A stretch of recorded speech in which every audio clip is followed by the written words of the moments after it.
GST में जो major changes हुए हैं जो 1 नवंबर 2024 से एप्लीकेबल होने वाले हैं, वो कौन कौन से चेंजेस है जो हमारे प्रैक्टिकल लाइफ को बहुत इफेक्ट करते हैं, वो आज हम इस वीडियो के अंदर डिटेल में डिस्कस करेंगे।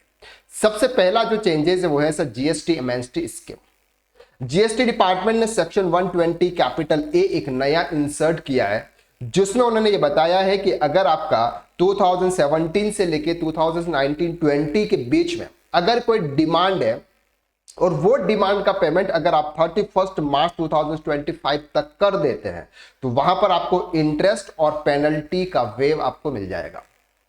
फाइनेंशियल ईयर 2017-18, 18-19 और 19-20 के बीच में अगर कोई भी डिमांड है उसका फुल अमाउंट अगर आप 31 मार्च 2025 तक पेमेंट कर देते हैं तो जो लेट फीस और जो पेनल्टी है वो आपको पे नहीं करनी, यानी कि जो इंटरेस्ट और पेनल्टी है वो आपको पे नहीं करनी पड़ेगी, वो वेव हो जाएगी। जिसने ऑलरेडी अगर पे कर चुके हैं यानी पे कर दिया है तो उसका कोई भी रिफंड नहीं होगा, लेकिन जिसका पेमेंट बाकी है उनके लिए वो इंटरेस्ट और पेनल्टी वेव हो जाएगी।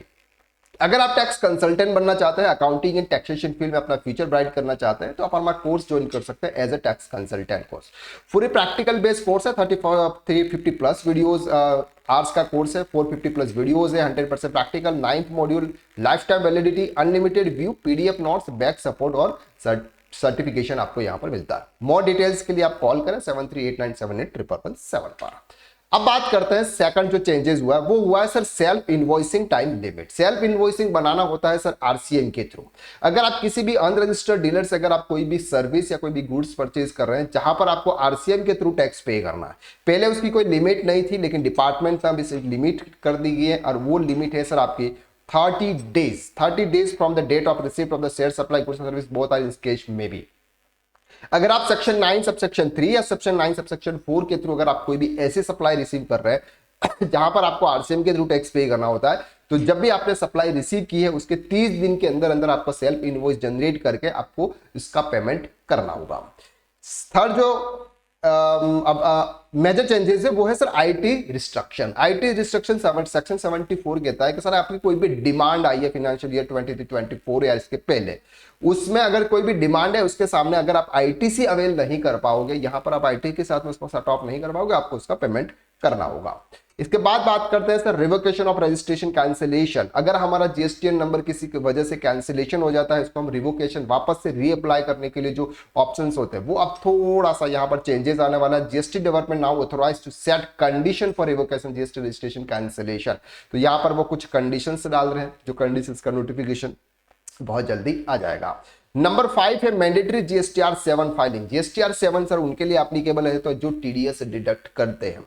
अब पहले क्या था सर, जो टीडीएस डिडक्ट करते हैं उनको जो पेमेंट करने की जो डेट थी वो थी नेक्स्ट मंथ के 10 डेज, लेकिन उसका जो रिटर्न फाइल है वो उसकी कोई भी लिमिट नहीं थी। आप फाइल करे बहुत सारे पर्सन करते थे, बहुत सारे पर्सन नहीं भी करते थे, लेकिन अब गवर्नमेंट ने क्या कर दिया है कि मैंडेटरी फॉर जीएसटीआर 7 फाइलिंग। अगर कोई पर्सन टीडीएस से डिडक्ट करता है तो ऐसे केसेस में उनको जीएसटीआर 7 फाइल कंपलसरी करना होगा। सेक्शन 5 के अंदर जो टीडीएस डिडक्ट करता है, 15(1) के तरह जो टीडीएस डिडक्ट करता है, file every month irrespective of whether any tax has been deducted during the shared amount or shared month or not। अगर किसी पर्सन ने सर टैक्स टीडीएस डिडक्ट नहीं किया हुआ फिर भी उसको नील रिटर्न भी फाइल करना होगा, ये उसके लिए कंपलसरी होगा। It has been recommended that no late fees may be payable delay filing with nil from GSTR 7 return.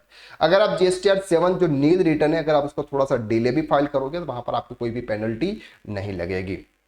It has been recommended that invoice-wise details may be required to furnish their said GSTR 7 return। वहां पर आपको invoice-wise details भी आपको वहां पर देनी होगी। तो ये कुछ मेजर चेंजेस थे जो हमारे प्रैक्टिकल लाइफ के अंदर बहुत इफेक्ट करता है।